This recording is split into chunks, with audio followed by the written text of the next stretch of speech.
You doing? I hope you're all having a wonderful day. It is certainly hot in the Central Valley. Not somewhere we'd like to be, but you know what? I did something I haven't done in so long. I just braved it and I did it. Yes, I went to Guitar Center. In the middle of the afternoon, I got up, got myself done, and stopped watching YouTube videos and did something that I didn't think I was able to do until just now. And here I am, came back home and played around with a whole bunch of instruments for about a couple hours, I'd say. I then talked to some people, talked to different people who are musicians. We all have an agreement about something. Even the youngest of the youngest musicians have one major agreement.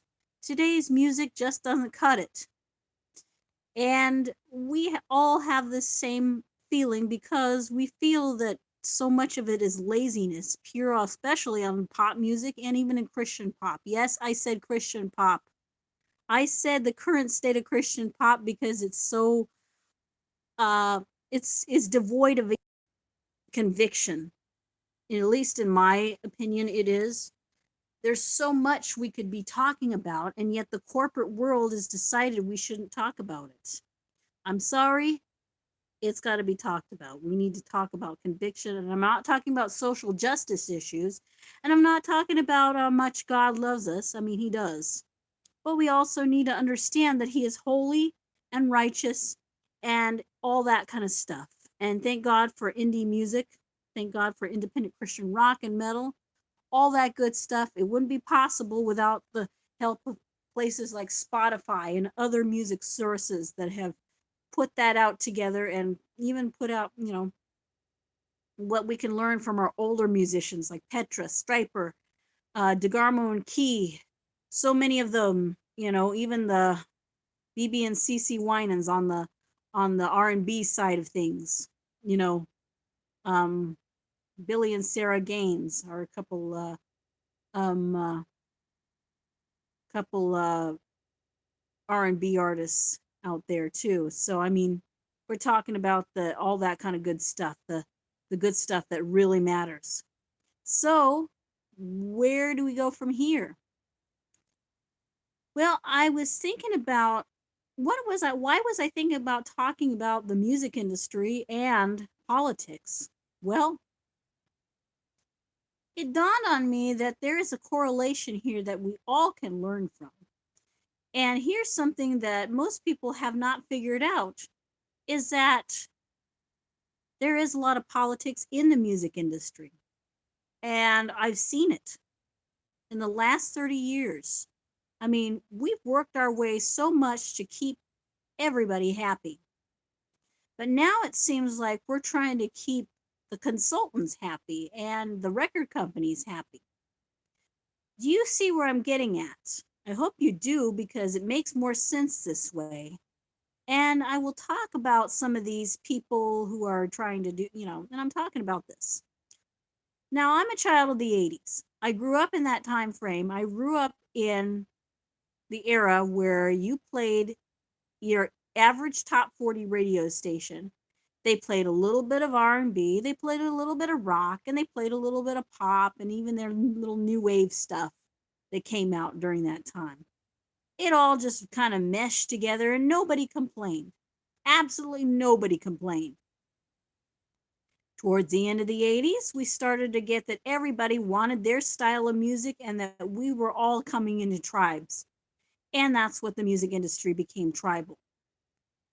The rock fans had their type of music. The R&B fans had their type of music. The modern rock fans had their type of music. The Depeche Mode, the um, uh, all the British new wave stuff, and even the American new wave had their own style of music. Everybody had their own style, and they basically separated themselves from one another. Top 40 didn't exist the way top 40 doesn't exist anymore. Everybody has their own style, and never the two shall meet, then never all the music shall meet. Well, we all got in this way, and then of course I've been thinking about politics for a minute and how people have been trying to separate all these groups and all these people who are separated. And we used to all hang together and nobody complained. You see, we've come a long way since the 50s in the music era, when even white stations played the rock and roll from artists like Little Richard and Chuck Berry, stuff like that. And they even played Motown during the 60s. Everybody enjoyed the same kind of music. Music spanned different genres, and musicians, they love it. Musicians like to work together to kind of build a bridge between one another. That's why you see so many blues artists in Great Britain these days. You see a lot of blues artists, and then of course you have people like Eric Clapton with the British blues. Um, all those things. A lot of people don't understand that your old rock and roll came out of blues, and there are some people who just don't like that for some reason. I don't know why, but I mean, my husband is one of them who loves the blues. He loves the blues. He loves old style rap, and I do too. I kind of like some old style rap as long as it's not profane. And I used to like the rap battles. Some of it was pretty fun to listen to. Everybody liked rap. I mean, even if you couldn't stand some of it, I mean, you got to admit they had style. I took a long time to admit to anybody that I liked old school rap because I'm a rocker by nature. You see, when I was in my 20s, I was into classic rock.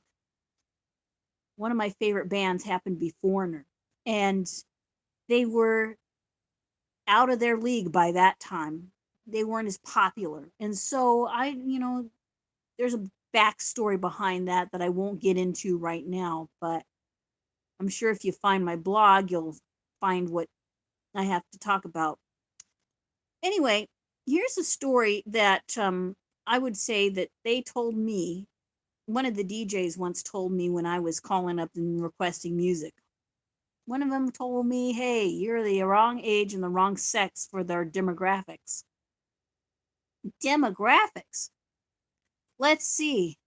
They had pigeonholed most classic rockers as the male um, males 25 to 43 or something like that. And I think I was below the age. I was 22 at the time. And I was a female. No female. They say no female. That's fine. Well, who do you think Ann Wilson was, huh? Who do you think Pat Benatar was? Or see, there any other? I think there were several other. The Runaways. Where did Joan Jett and Lita Ford come from? The Runaways. All of that was some. These classic female bands that made their way into popularity. I mean, well, Heart had male members too, but I mean, the big one, the main members were Ann and Nancy. So you had a lot. I mean, you had a lot of artists you could hear emulate, and you'll see very few that people don't have any distinct sound. Everybody wants to sound like a little schoolgirl, especially even in rock music. I don't know what that is, or they want to sound angry. And then you find very few distinct voices unless you listen to somebody like Lizzie Hale, who's got a very distinct rough voice. You had your R&B singers. You had Diana Ross. You had in the 60s and 70s, you had Diana Ross. You had Gloria Gaynor. You had Gladys Knight. During the 70s and 80s, you kind of had like Anita Baker. All those, they had their distinct style, sound. Nobody tried to sound like somebody else. Now you got all these artists who want to sound just like one another, and you can't tell them apart. Every girl wants to sound like Taylor Swift. Every guy wants to sound like Ed Sheeran, or I can't remember that the new guy's name. The guy that's got, Hispanic guy. I'm not sure what his name is now because I haven't been able to follow new music for a long time. Anyway, uh, where do I want to go with this? Well, in politics, it seems to be the same thing. Now, everybody has been trying to, for the longest time, we've been trying to come together as, one people. Martin Luther King made that famous for, the I Have a Dream speech. And so everybody came together as one group of people. We had these, we had some leaders, we had, but, we had the Nation of Islam, which didn't want to come together. And you had a lot of other groups that didn't want to come together, but we all wanted, the peaceful time of protest or whatever that was, and looking to God as our people still believe that there was one creator, and they followed, even the Constitution and the Declaration of Independence allow for this creator, the one God. They allow for that to be part of the equation. And I grew up knowing that in the 70s and in the 80s, that people had some interest in God. And what changed? There was no interest in him. After a certain period of time, things got a little weird. People either started to question, or they just flat out wanted to see how far they would go with their own notions of God, and began to do everything they could. And so when they couldn't come together, they intended to bring about,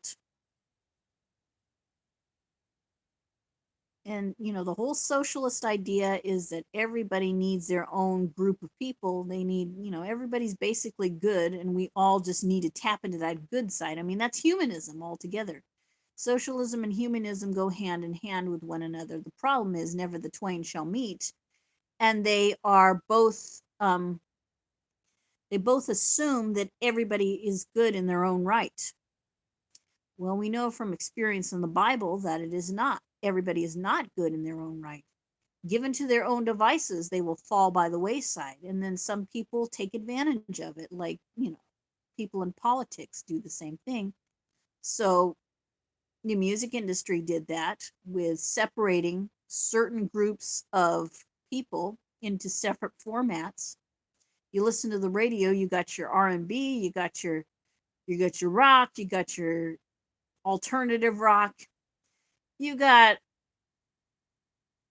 your classic pop, you got your adult contemporary, which hardly even sounds like what you thought it would sound like. And it all will not come together because fact is, we're trying to only on adult contemporary radio will they all come together.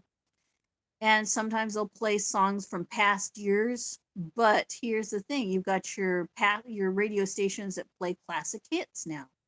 Used to be oldies. Remember the oldies stations from the 50s and the 60s? Now it's 70s, 80s, and early 90s. I miss the 50s and the 60s radio. I remember when we used to sing songs in our choirs about 50s and 60s radio, about different times. I mean, sure, we had a lot of upheaval during those times. The difference is, back then, as opposed to today, we still had a cursory knowledge of God in our hearts. We knew that if we were going to live together in peace and prosperity, we're going to have a rudimentary knowledge of God and His Word. The fact is, yeah, I get it. We've had church scandals, political scandals, all that kind of stuff. And everything is, the music will reflect all of that. In the 90s were the years of very cynical, often blasphemous uses of God. Cynical, blasphemous sometimes. the 2000s kind of carried that on, and virtually people just stopped really acknowledging him altogether, including, even when you saw the Democratic Party boo God back in 2012. That's what became of their thing is, there was no need, they said there's no need for them, and they, all these things that their pet projects, their abortions, their, I'm not going to say LGBT because you could put a lot more letters in there because it makes big alphabet soup. What I'm going to call it is what it should be called, is called sexual identity. Sexual identity um, groups. And sexual identity groups, um, everybody who's, environmentalists, all of them have their own, and they start to eat each other after a while. They're doing it now. Everybody wants their own. Everybody's entitled. When you leave out a certain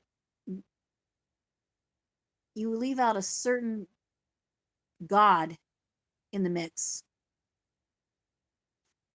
you you let people go to their own devices. And this is what the last verse in the book of Judges said. There was no king in the land, and everybody did which was right in his own eyes. You see that in the entertainment industry. So much of the time everybody's trying to make a political statement. Even in the music, you can't listen to it.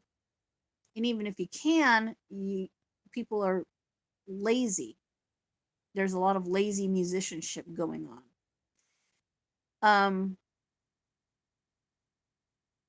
We still are in our own camps musically. We don't hear one another. We think if you borrow from any kind of musical influences, you're appropriating culturally. If that was the case 30 years ago, we wouldn't have a band like Living Colour doing songs like Cult of Personality. Think about that for a moment. Digest that for a while, because I remember when that song came out back in the late 80s.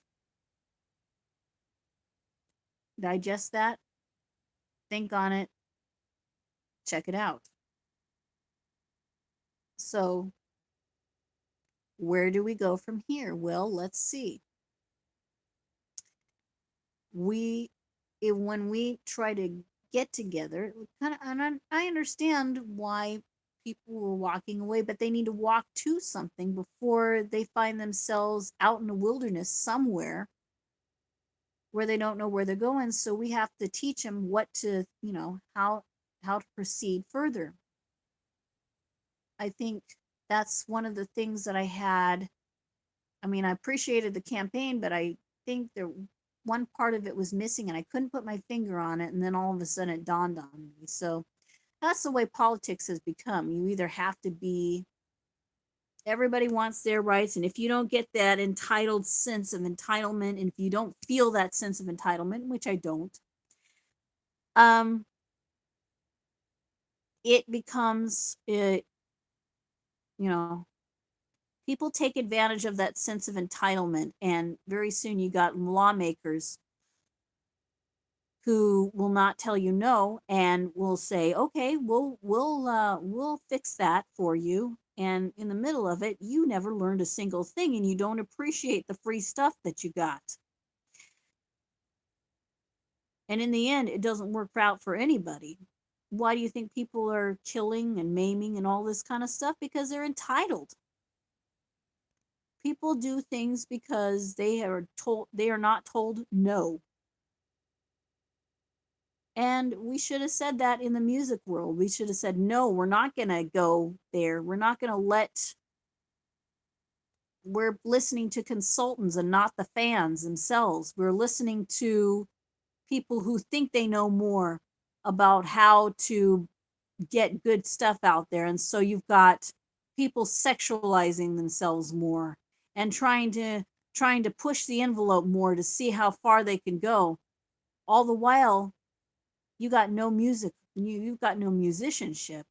I think even Chrissy Hine from the Pretenders noticed that, and she called people out on the carpet for it. I read somewhere where she was talking about that.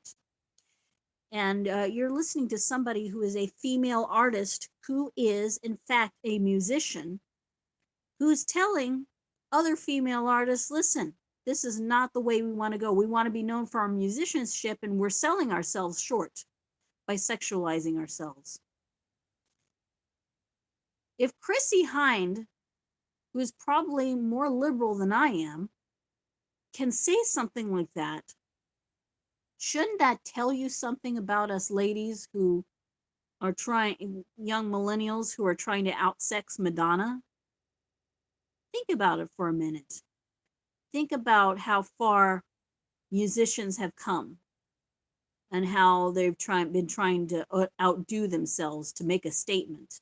Are you making a statement, or are you just trying to flaunt yourself out there so everybody will take notice? Are you that, do you feel that unworthy that you think that, my God, if I do this,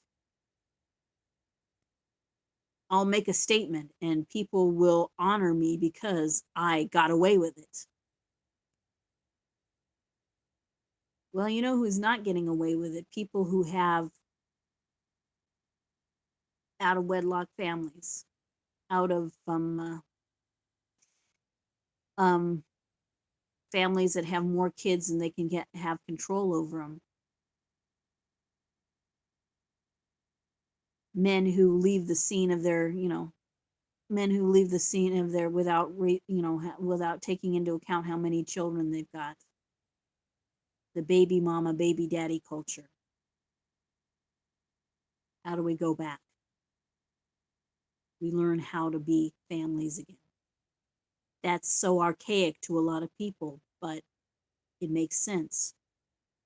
Politics aside, you're not going to be able to change the world through economic means. You might be able to do it for a little bit, and that might help out in the long run. But spiritually, if you're trying to make things economically good when you're spiritually dead inside, will not help you. So for all those walkaways too, we have some answers, but you need to seek them out. Seek them out as much as you can. So, I mean, that is important, is it not? I pray that you find the answers you're looking for. You know, where that song U2 said, I still haven't found what I'm looking for. And I still haven't found what I'm looking for. Yeah, that one. Think about that for a minute. Think about what you're looking for and what you want out of life. And are you afraid of that if you go to a certain side that you will stop identifying what you think you need to identify with? Or do you think that possibly there's something else out there better than what you learned and what you were indoctrinated in the past? Look at the way the music industry has turned out. From 30 years of being able to coexist with one another without tearing each other apart in the music industry, everybody had their genre, but we all got along together and we wanted to play with it. We were willing to play along with each other, especially in the situation with rap and rock and all that kind of stuff. Everybody was willing to do it. Now, how about this? Let's see if we can't get along together. Let's see if we can make our music, as musicians, we can reach out to the other classes and be able, some of the blues artists, the British reaching out to some of the blues artists, or some rockers reaching out to some rap artists, and making plans to share each other's talents. That's why music is such a um, powerful instrument to bring people together. And we see record companies and execs trying to separate people from one another. It started in the late 80s with the gangsta rap and the hard rock, all that kind of stuff, which none the twain shall meet. They separated it all, but they're missing an important part of why everybody could coexist together. And yeah, I mean everybody still had a rudimentary knowledge of God in the way they did things, but I could talk about that too because a lot of people got cynical because of a lot of things that have happened. Sure, we got cynical. We started writing music about our cynical nature in the 90s. Then there was the 2000s where everybody was searching for everything, and now we want to just kind of become musically lazy and try to seek out our pet causes. Where did we go wrong here? And that's the same way with politics. We got lazy and we went wrong altogether. We didn't see the things coming that were out there. So we need to kind of regroup a little bit and see how we can reach the culture, not just economically, but socially. Talk to one another, become, see where one another goes, and don't,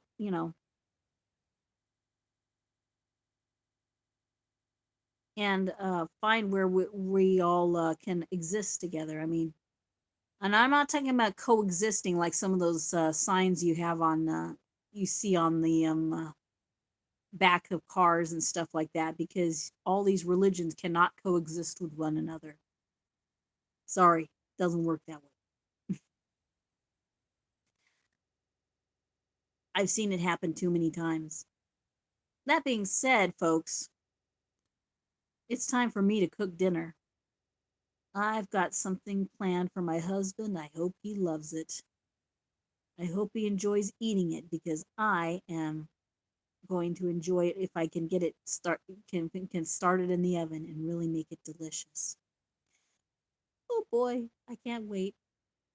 Well, anyway, I'm gonna do that, and I am going to call it a day with this video. So see me on Facebook. Maybe I'll have a Bible challenge for that for the Facebook. In the meantime, enjoy the rest of your day, and I will catch you at some open mic sometime. If I have the chance to do it, I will let you know, and I've been praying about that. So thank you very much for listening, and we will talk soon. Bye bye.